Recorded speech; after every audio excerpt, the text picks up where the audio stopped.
Welcome back to Factual TV. Are you ready for another fruitful day of new learning experiences about writing and composition? We are happy to hear from you. I am your teacher on screen, Mrs. Belches, and I will be your learning buddy for today. And together, we will learn and enjoy while in the comfort of our homes. Before we proceed to our lesson proper, don't forget to like, share, and hit the subscribe button together with the notification bell for updates about our latest videos. And I'm sure that learning's fun with Ma'am Belches here. Today, we're going to discuss about the different text types which is aligned to MELT 21. That is, develop paragraphs that illustrate each text type. These are the following objectives that we're going to target. Number 1. Define different text types and its purposes. Number 2. Identify the text types used in the statements. And number 3. Arrange the text to form a meaningful paragraph. Reading is one of the important skills in English that you need to learn.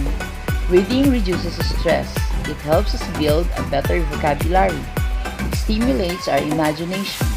It lights up new ideas. It improves focus and concentration. And most importantly, reading makes you smarter. Now let's have a game first. The title of the game is Picture Me Out. And here's the directions. Arrange the jumbled letters in order to reveal the name of the given picture. What do you think is the name of the given picture?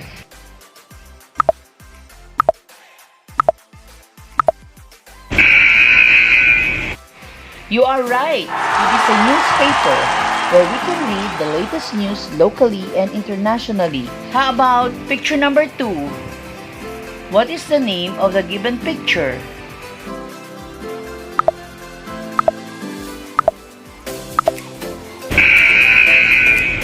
That's great! It's a recipe book where we can read the steps in cooking a meal. Picture number 3. What do you think is the name of the given picture?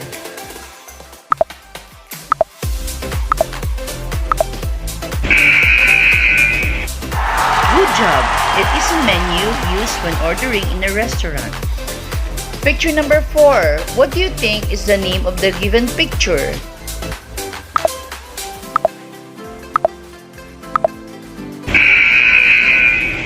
Awesome! It is an autobiography where you can read about the life of a certain person. Picture number 5. What do you think is the name of the given picture?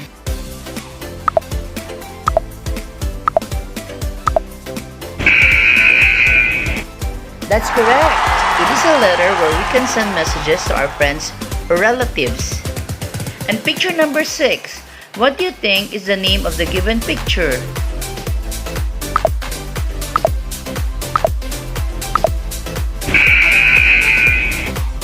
Fantastic! It is a magazine that includes different details about a certain person or events. Good job, learners! You are able to identify the names of the pictures such as letter, magazine, recipe book, and even an autobiography. Each of those reading materials includes different text types that gives us meanings. So, let's answer this question. What is a text?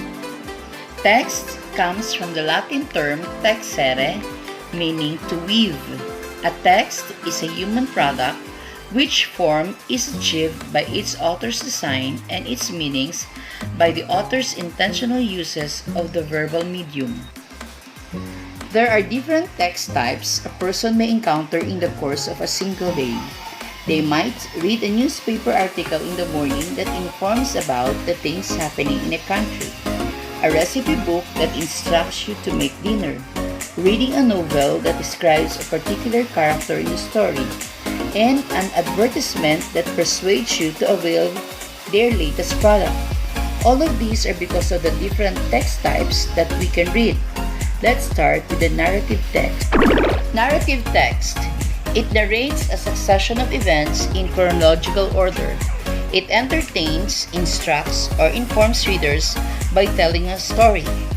It deals with the imaginary or real world and can be fictional, fairy tales, novels, science fiction, horror, or adventure stories, fables, myths, legends, etc., and non-fictional such as articles, newspaper reports, historical writing. Example of a narrative text. It is called narrative text because it entertains by telling a story.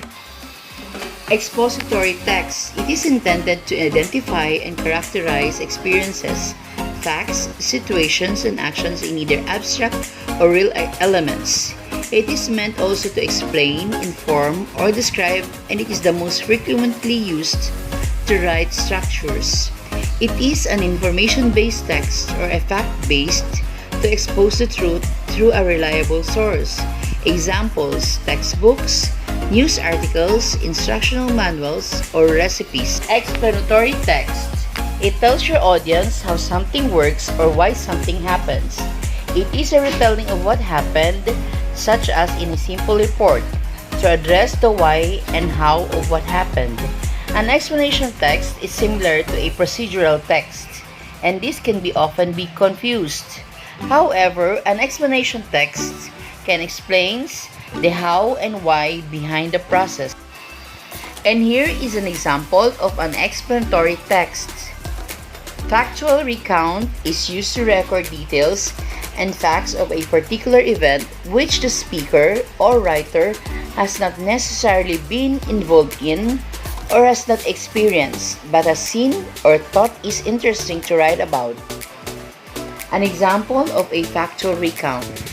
Factual recount shows the recorded details and facts of a particular event with the speaker not necessarily been involved in. Personal recount. Describe events that the speaker, writer was personally involved in. In written form, this is usually autobiographical. Example of a personal recount. Personal recount is usually autobiographical. Persuasive text. It is any text where the main purpose is to present a point of view and seeks to persuade a reader. A persuasive text can be an argument, exposition, discussion, review, or even an advertisement. Writers use 5 different kinds of evidence to persuade or convince their audience: anecdote, fact, statistics, example, and expert opinion. Here is an example of a persuasive text. Persuasive text tries to convince the audience through anecdotes, facts, statistics, example, and expert opinion. Now that you already know the meaning of the different text types, let's text the learnings that you have by doing this activity called Text and Type. Here's the directions. Read and identify the type of text used in each given statements. Tell whether if it is a narrative, expository, explanatory, factual, and personal recount, or persuasive text. In 1348, the bubonic plague arrived in Britain through the southern coast ports. The plague reached London by September 1348 and Scotland, Wales, and Ireland in the winter of 1349. Estimates place the total dead as somewhere between a tenth and a third of the population for the period 1348 to 1350. And the answer is factual recount. Let's have number 2. The water cycle consists of 3 major processes: evaporation, condensation, and precipitation. Evaporation is a process of a liquid's surface changing to a glass. In the water cycle, liquid water evaporates and becomes water vapor. Condensation is the process of a gas changing to a liquid. In the water cycle, water vapor in the atmosphere condenses and becomes liquid. Precipitation describes any liquid or solid water that falls to earth as a result of condensation in the atmosphere. Precipitation includes rain, snow, and hail. Correct answer is explanatory text. Let's go to question number 3. Pay less for your car insurance and win a brand new car. Why pay more each year for your car insurance when you could And the answer actually is cut Factual costs Recount. with SkillsWise Direct Car Insurance? Call us now on 0990-296-296 for a free no obligations quote over the phone. The answer is Persuasive Text. Number 4 question.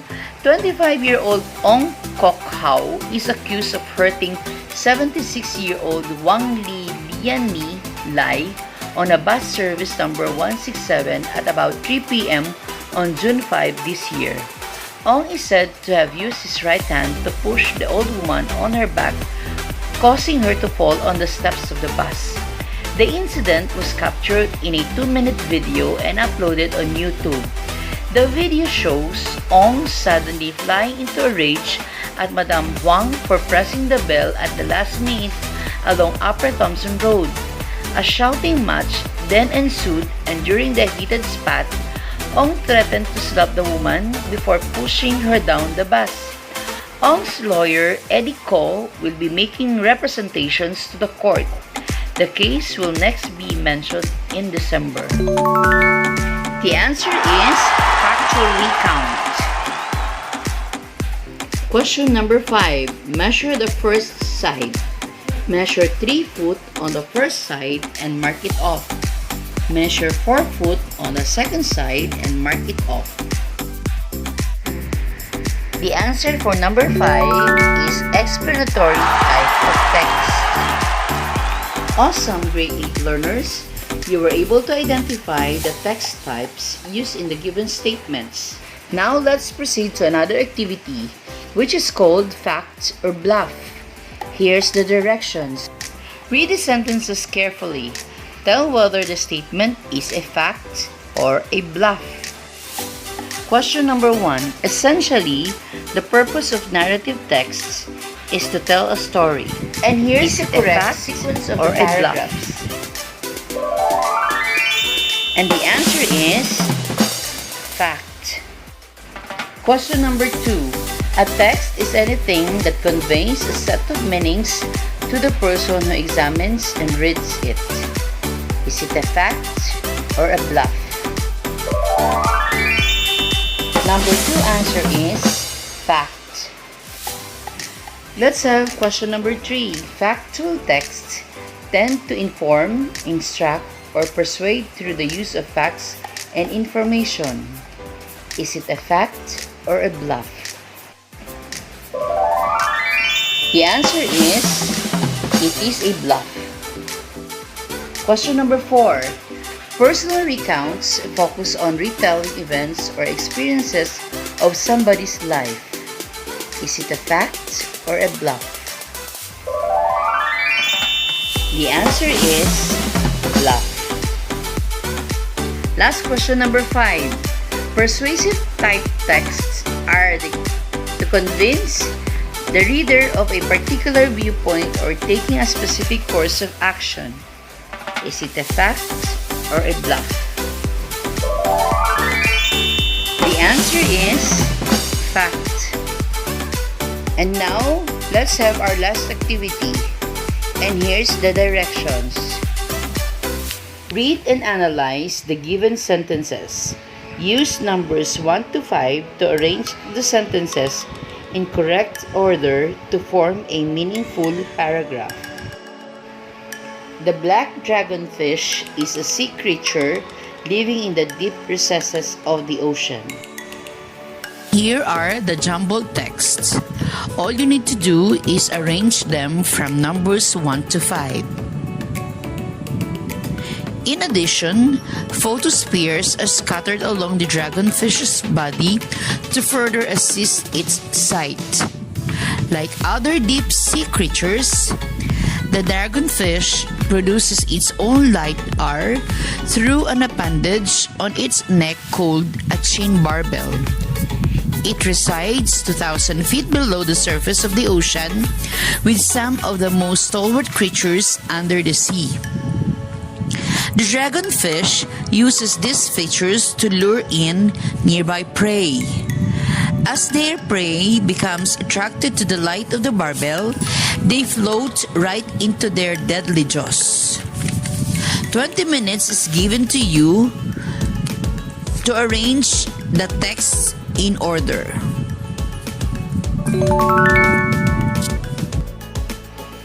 And here is the correct sequence of the jumbled text. Great grade 8 learners! You are really awesome! It was really a satisfying day for all of us. Always remember that whatever kind of text you are reading, could it be narrative, expository, explanatory, factual, and personal recount, or even persuasive text, we could get a lot of learning through reading. Till our next session, I am Mrs. Belches saying thank you, keep safe, and God bless us all. Bye!